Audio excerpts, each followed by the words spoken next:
Psychological warfare has been waged against America for much of this century. This war for the mind of the public has been facilitated by the emergence of mass media and the transformation of American education by behavioral psychologists. In the book 1984, George Orwell warned that people were in danger of losing their human qualities and freedom of mind without being aware of it while it was happening because of psychological, emotional, and intellectual manipulation. Mind control. Mind control in America. The most effective way to protect yourself from subconscious manipulation is by being aware of how it works. What the conscious mind believes, the subconscious acts on. It works like programming a computer. Information is fed into a computer, and the computer acts on it. However, if the information fed into the computer is wrong, it still acts on it. If a person believes something that is not true, the memory banks of the subconscious mind do not correct the error, but act on it. The theory of cognitive dissonance holds that the mind automatically and involuntarily rejects information not in line with previously accepted thoughts and beliefs. Many of the things that people believe are never questioned, especially when the information has come from a reliable source. It becomes easy to lose sight of why people believe some of the things that they do. Unser Führer, Herr Hitler, sich!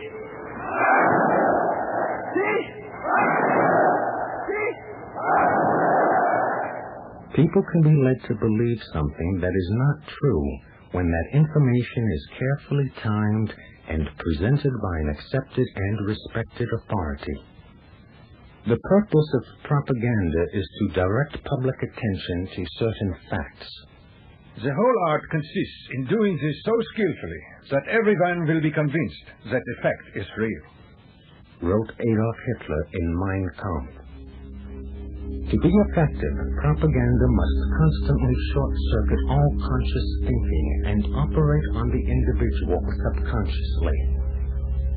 The principles behind the big lie of propaganda are the same principles of mind control, hypnotic suggestion, mental programming, distraction, and repetition. Distraction focuses the attention of the conscious mind on one or more of the five senses in order to stop conscious thinking, thus producing a state of mind that is similar to daydreaming. Think of the times you have caught yourself staring blankly at the television screen, losing all sense of time and place. When you stop conscious thinking and your mind goes blank, this is the hypnotic state of mind. This altered state occurs naturally, but can also be induced by clever manipulation. Think of the times you have seen flashing words in TV commercials. The flashing words are a distraction for your eyes to lock onto in order to induce hypnosis. The purpose of this is to reduce any resistance to the message by stopping all thought and analysis. Watching television often produces an altered state of consciousness. Though not consciously perceived, the television screen, while appearing static, actually flickers. Any repeating light or sound pattern can lead you into an altered state. A hypnotist uses pattern speech by varying the pacing and inflection of his voice to induce the state of mind in his subject. It is in this state of mind where one is the most receptive to mental programming. Whether or not the information takes hold in the mind depends on two factors: trust in the source of the information and repetition of the message. Trust in the source of the information induces acceptance of the message as true, even if it is not understood. Repetition of the message embeds it in the subconscious so that acceptance of its truth and accuracy becomes a conditioned response. Thus, this information will be accepted as true without thinking about it whenever it is presented again. Subliminal perception is the process whereby you receive and respond to visual and sound information without being aware of it. The message in the form of printed words, pictures, or voices is presented either so rapidly or so faintly that you are not consciously aware of having seen or heard anything. In 1957, marketing researcher and psychologist James Vickery tested subliminal ads in a New Jersey movie theater. The messages, hungry, eat popcorn, and drink Coca-Cola, were flashed on the screen at 1/3000th of a second every 5 seconds during the movie. Sales increased for popcorn and Coca-Cola. Every major advertising agency in North America has sponsored extensive research into subliminal perception. Vance Packard's 1957 book, The Hidden Persuaders, revealed that American industry was researching the use of subliminal messages to motivate people to buy their products. Dr. Wilson Bryan Key has documented in 4 books the widespread use of subliminal ads by the advertising industry. Messages programmed directly to the subconscious bypass critical analysis and the conscious choice to accept or reject the message. Repetition of the message constitutes mental programming. Subliminal messages have been used in music, radio, television, and movies. In November 1957, TV station WTWO in Bangor, Maine, experimented with projecting a subliminal message on television. In 1958, radio station KOL in Seattle broadcast subliminal messages under the music played by its disc jockeys. How about a cup of coffee? Was one, and another was, someone's at the door. The movie The Exorcist used both subliminal sounds and pictures. A full-screen death mask of Father Karras was flashed on the screen at 1/48th of a second a number of times during the movie. The consciously unnoticed word pig appeared many times throughout the movie. The terrified squealing of pigs being slaughtered and the buzzing sound of angry bees was mixed into the soundtrack. Laboratory experiments show that people will react to certain words, pictures, and sounds with quickened pulse, faster breathing, sweating palms, and other indications of heightened emotions. People actually fainted in response to this movie. Many became nauseous, and many had nightmares. William Peter Blatty, the author of the novel and producer of the movie, was a CIA operative who served as the policy branch chief of the Psychological Warfare Division of the United States Air Force. Ladies and gentlemen, I have a grave announcement to make. Incredible as it may seem, both the observations of science and the evidence of our eyes lead to the inescapable assumption that those strange beings who landed in the Jersey farmlands tonight are the vanguard of an invading army from the planet Mars. On October 30th, 1938, thousands of people fled from a crisis that had no existence except in their imaginations.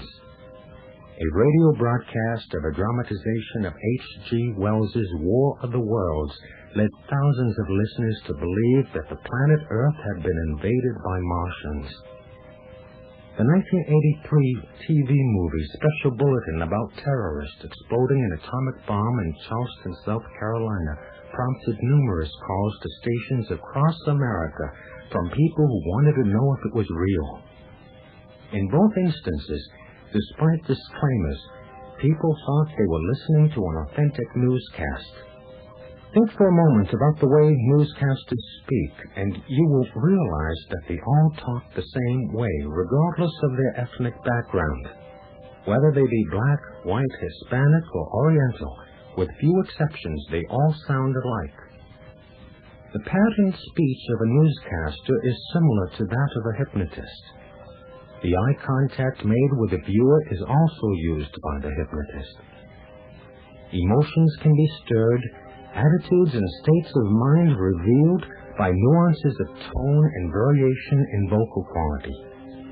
The camera can reveal the smallest movement of the most subtle change of expression and give it significance and definition.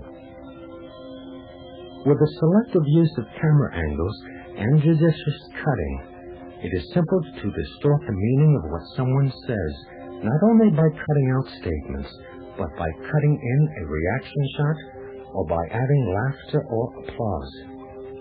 A picture may be worth 1,000 words, but it can also deceive one into believing something that is not true. The practice of staging events and employing impersonators of political figures was often used by the early newsreel companies. The capacity to lie with a picture and be undetected has been greatly enhanced by modern computer technology. Is it possible that all verbal and nonverbal communication has been identified, defined, and reduced to a code that can be manipulated? Is it possible to program an entire population to respond to certain words, images, vocal qualities, body movements, gestures, and expressions? The result of such programming would be a population that is highly suggestible, a population that can be manipulated with precision. Rick said, "You can hypnotize people with music, and when you get them at their weakest point, you can preach into their subconscious whatever you want to say." The power of music has been recognized throughout history. Plato and Aristotle believed that people could be controlled by music. Music affects the emotions, the mind, and the body. Sound causes changes in body chemistry, blood pressure, breathing, and digestion. Fast music will speed up the nervous system, while slow music will slow it down.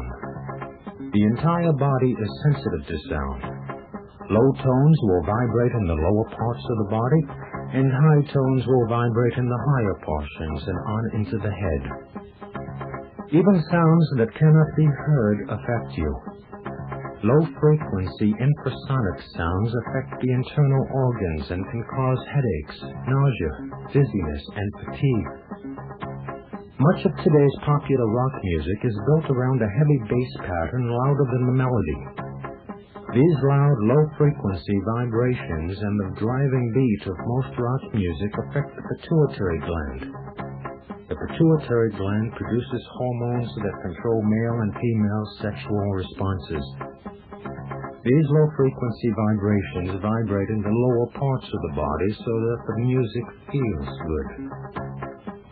Though the message of some rock music is thoughtful and positive, the message of many rock videos and the music, particularly heavy metal, is a negative mental program that glorifies violence and deviant behavior.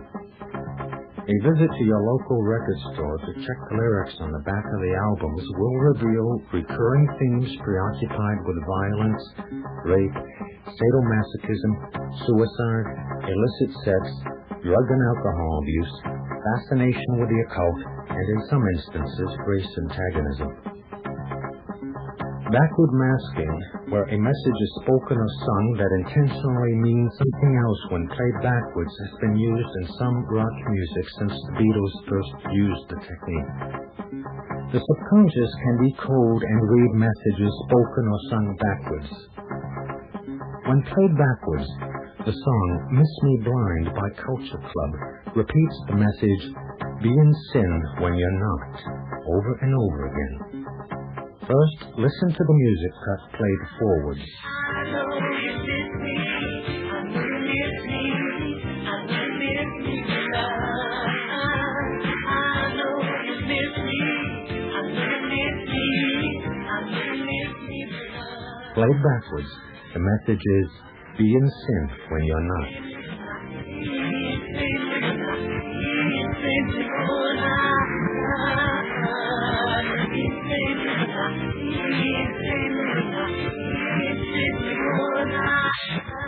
The use of backward masking may be far more extensive than anyone suspects. There are literally hundreds of examples and a disturbing proliferation of satanic messages. For example, from the album Raising Hell by Run DMC, listen to the music cut played forwards.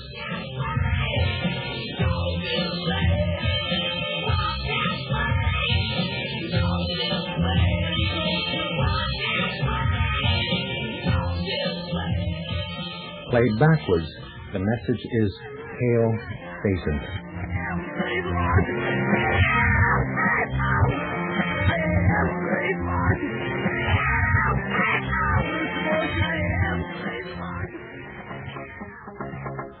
It is important to note that the lyrics of many rock songs are not clearly distinguishable consciously. When you do not hear the message clearly, you cannot make the conscious choice to accept or reject it. When you cannot make that choice, or when that choice is taken away from you, the message is programmed to your subconscious without your being aware of it. The repeating beat of the music is a distraction for the conscious mind to lock onto in order to stop conscious thinking, thus causing the hypnotic state of mind, a state of mind that is similar to daydreaming. Repetition of the message constitutes mental programming. In time, the effects of this kind of programming will appear. These effects can be physical, psychological, and emotional.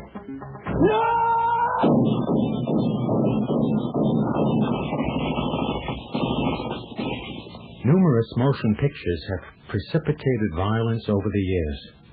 The Warriors, one of a number of movies about street gangs, was followed by a rash of violence in cities across the nation. Approximately 28 people died playing Russian roulette in response to seeing the deer hunter. The press reported that John Hinckley Jr. told his attorneys that the idea to assassinate President Reagan came to him after seeing the movie Taxi Driver. A report released in 1982 by the National Institute of Mental Health said, Violence on television does lead to aggressive behavior by children and teenagers who watch the programs. Dr. Thomas Nerut from the U.S. Naval Hospital at NATO headquarters in Naples investigated the use of film to train servicemen who were not inclined to kill to be able to do so. Films were screened which showed people being maimed or killed violently to desensitize the men to those acts. A progressively more graphic depiction of violence in movies, television, and music desensitizes people, especially young people, to real-life violence and increases tension, anxiety, and fear among older people who perceive increasing lawlessness and the breakdown of society. A University of Massachusetts study of crime programs on television reveals that law enforcement officers are often shown breaking and entering illegally, failing to inform suspects of their rights, terrorizing and coercing witnesses, and accepting bribes. Constitutional guarantees are regarded as bothersome technicalities that hinder the police in the performance of their duty. Professors Katch and Ahrens, who conducted the study, said, Police shows seem to reduce the ordinary citizen's awareness of constitutional rights and responsibilities. Many people engrossed in the drama of rapid-fire action or preoccupied with violence fail even to notice blatant police state tactics. The Supreme Court has consistently expanded police powers and governmental authority while curtailing individual rights, thus enacting into law principles much like those presented on TV crime programming. The relationship between the increase in crime and the decrease in individual rights is a classic example of the Hegelian principle of bringing about change in a three-step process.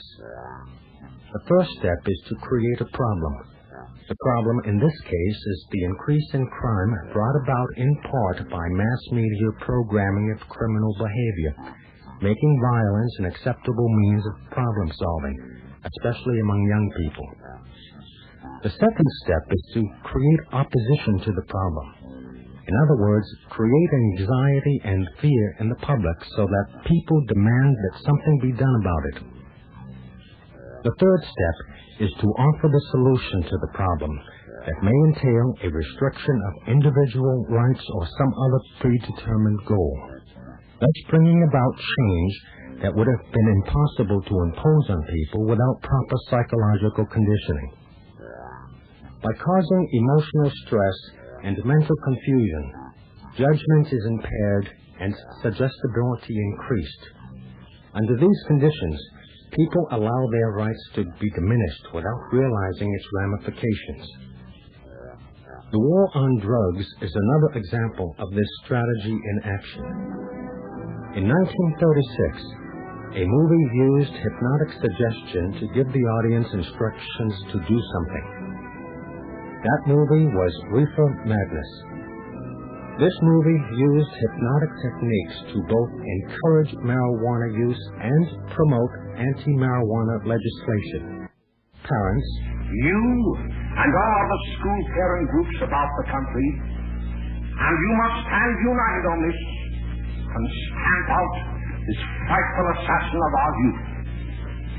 You can do it by bringing about compulsory education on the subject of narcotics in general, but great marijuana in particular. That is the purpose of this meeting, ladies and gentlemen, to lay the foundation for a nationwide campaign by you to demand by law such compulsory education.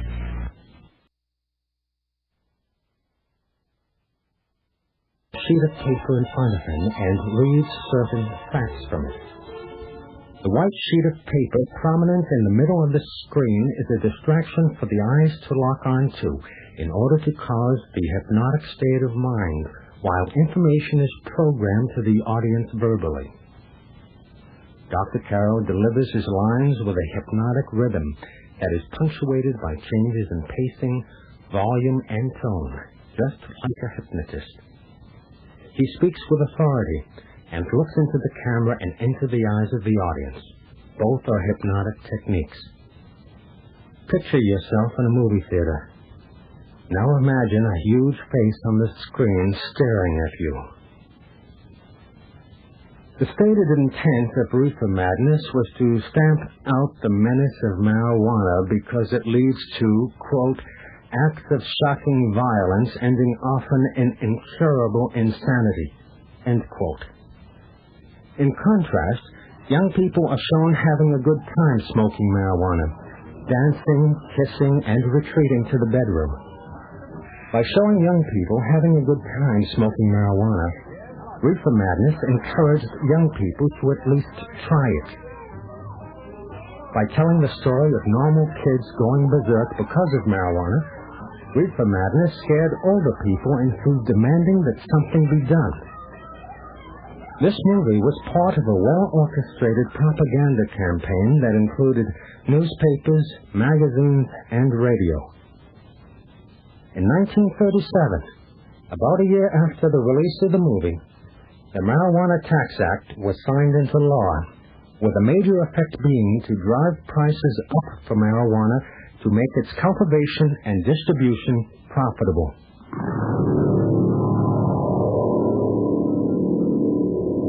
Bertrand Russell, philosopher, educator, and atheist, wrote in his book, The Impact of Science on Society, I think the subject which will be of most importance politically is mass psychology.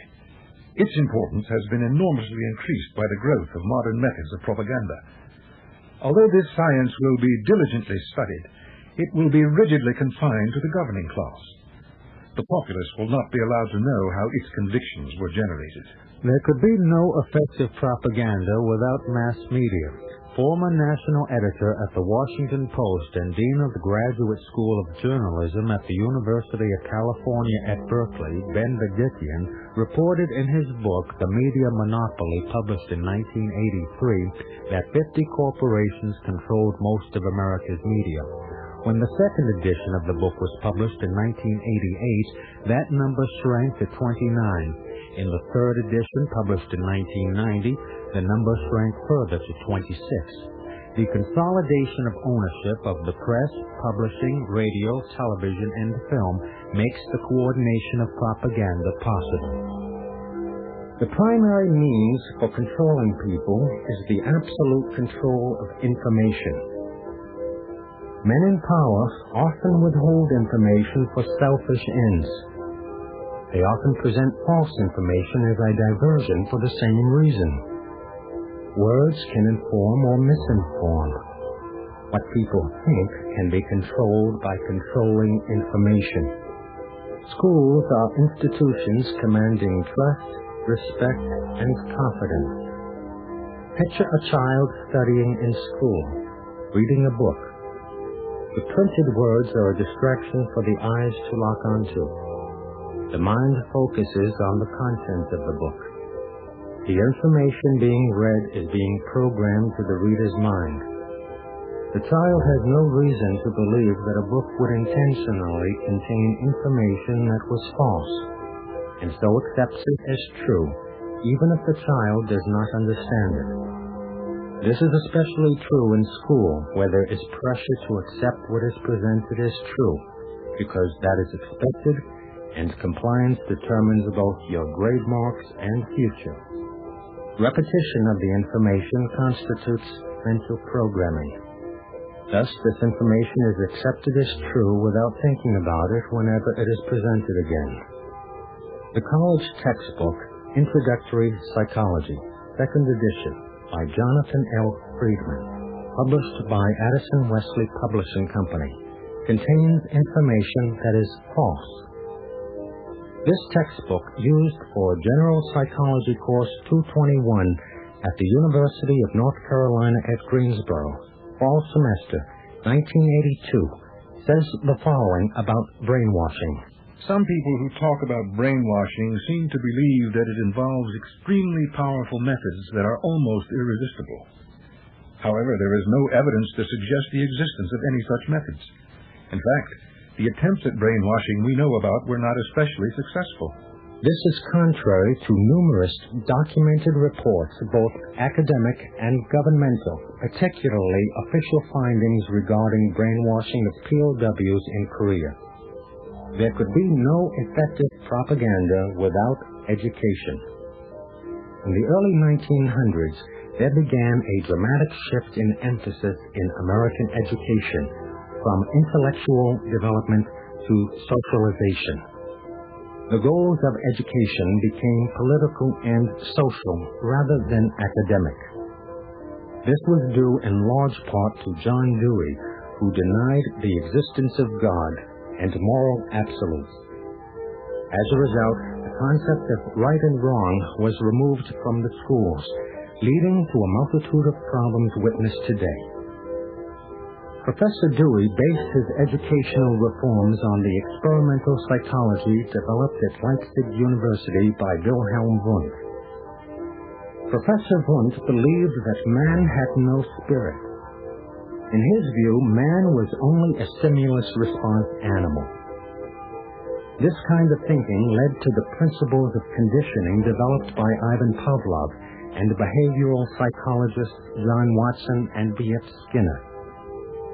As a result, schools became indoctrination centers designed to bring about a new social order. Education of the young is used to condition them to what comes later, thereby eliminating the difference between propaganda and education. The mind is conditioned with vast amounts of information disguised as facts and knowledge and dispensed for ulterior motives.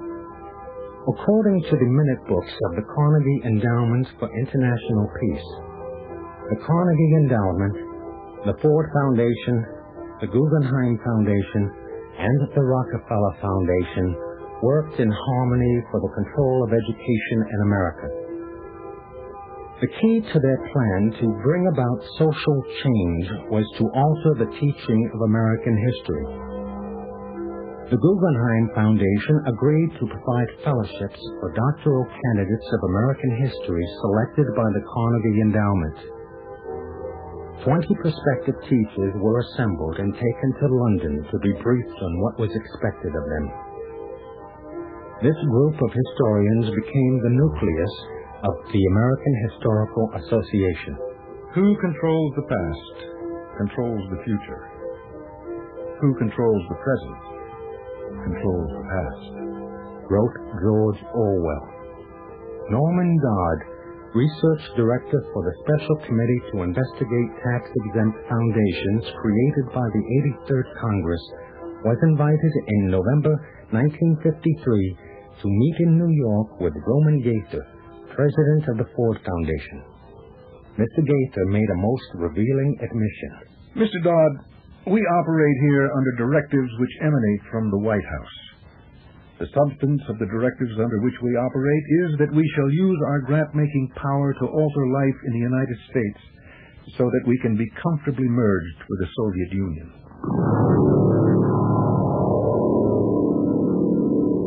In his book, Brainwashing in the High Schools, Professor E. Merrill Root examines 11 history textbooks used in the Evanston Township High School in Evanston, Illinois, from 1950 to 1952. None of these textbooks makes it clear that the government of the United States is not a democracy but a republic. The Founding Fathers defined the form of government they established as a constitutional republic. Not one of these textbooks lists the word republic in its index. The essence of psychological warfare is to confuse the meaning of words and infiltrate the mind with conflicting concepts. These textbooks interpret American history primarily as a class conflict between the rich and the poor, a Marxist doctrine. A trend shared by each of the textbooks reviewed was advocacy of a world government. And these textbooks are typical of the approved history taught in schools over the past 40 years. 19th century British Prime Minister Benjamin Disraeli commented that the world is governed by very different people from what is imagined by those who are not behind the scenes. Political and economic power is concentrated in the hands of a ruling elite that controls the banks, large corporations, major communications media, influential foundations. In fact, their power encompasses all segments of society.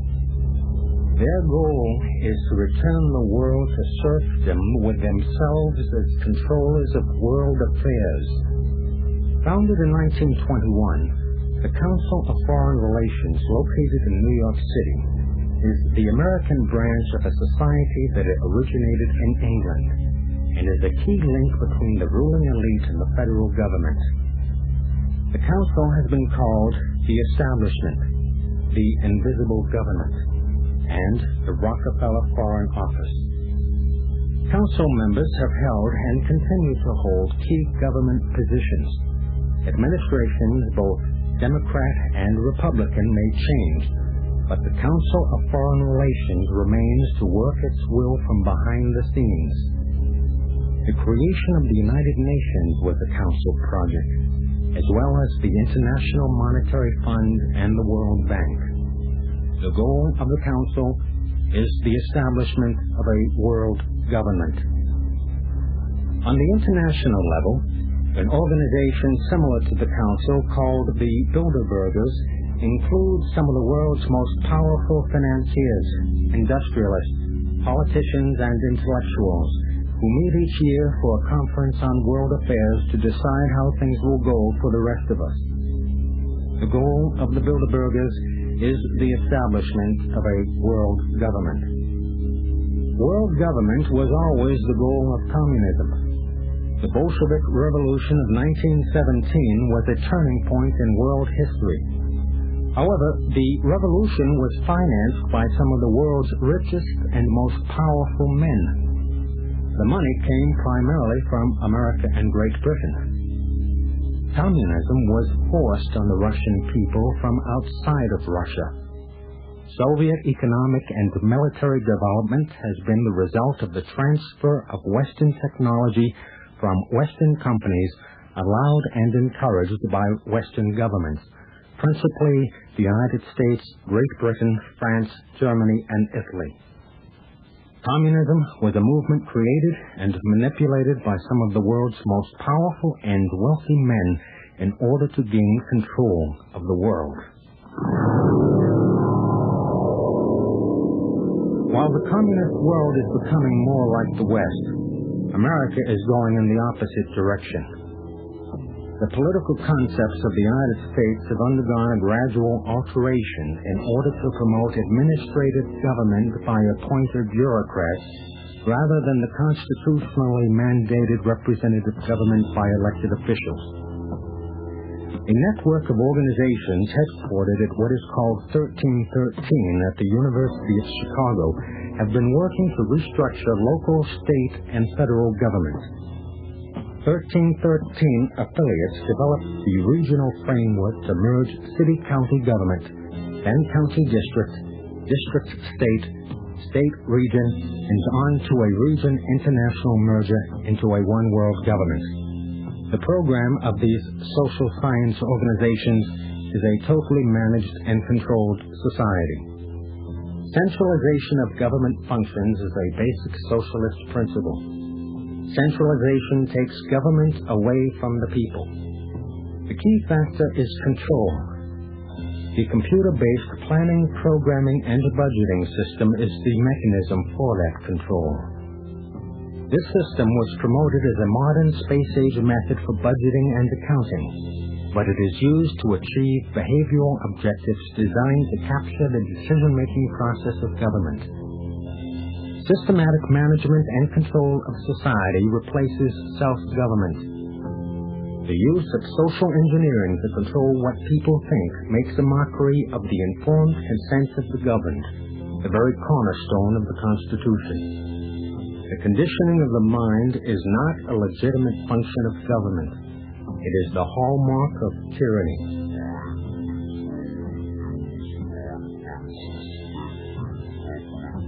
The dramatic events taking place in the Soviet Union and Eastern Europe are part of a carefully orchestrated propaganda campaign designed to condition the people of the world to accept the eventual merging of East and West into a one-world superstate.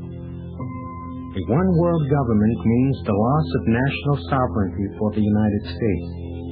All areas of our culture have been corrupted in order to promote this program, and psychological warfare is being waged against the public to accept it, and even demand some of the changes necessary to bring about a new dark age on this planet.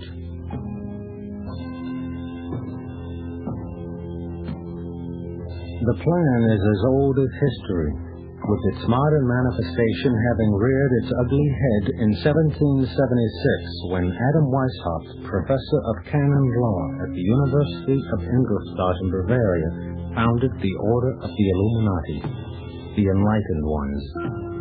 The goal of the Illuminati was the creation of a new world order.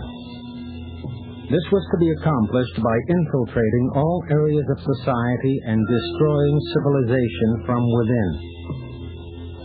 The public has been deluded about the material aims of a few and the very existence of the hidden rulers who sit at the very pinnacle of power and see themselves as lords of this planet.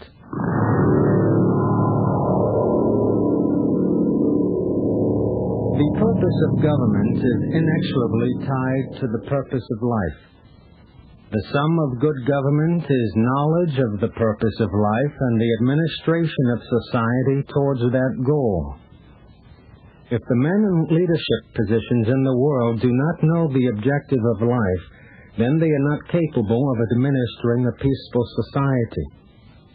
If, however, they do know, then what we see happening in the world is the deliberate attempt to undermine the primary objective of life.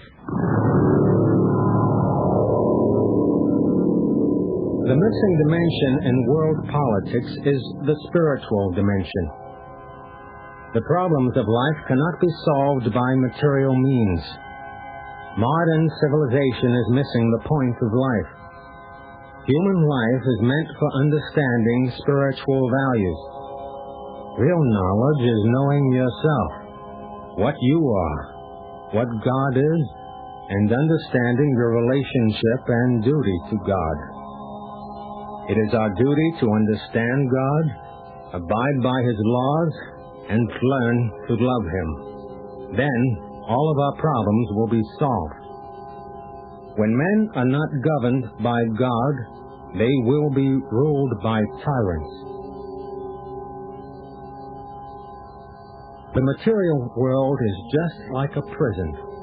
The spirit soul is imprisoned in a material body which is imprisoned in the material world.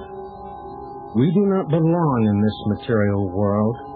We are spirit souls and belong to the spiritual world. Modern civilization is wrongly directed to the fulfillment of sense gratification, the basis of material life and a barrier to spiritual realization. The demonic believe that the enjoyment of the senses is the ultimate goal of life. However, it is not possible to become peaceful and happy in the attempt to gratify the temporary senses. The result is usually the opposite.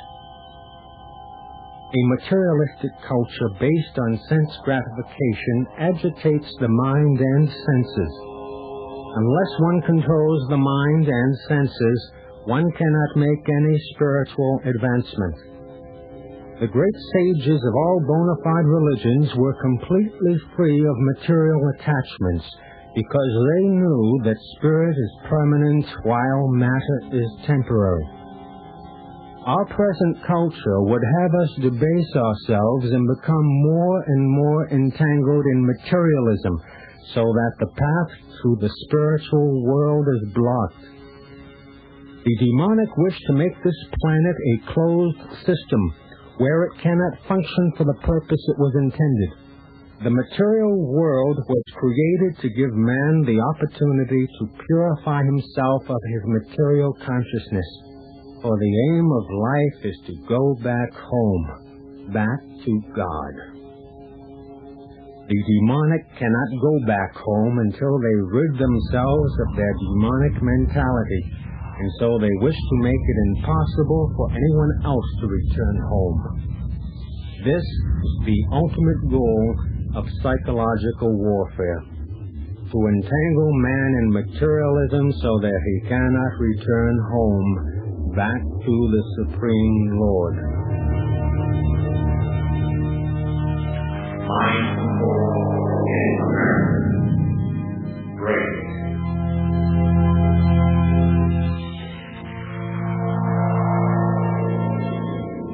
Mind Control in America, written and produced by Stephen Jacobson, NCIA Media, Post Office Box 15734, Winston-Salem, North Carolina 27113.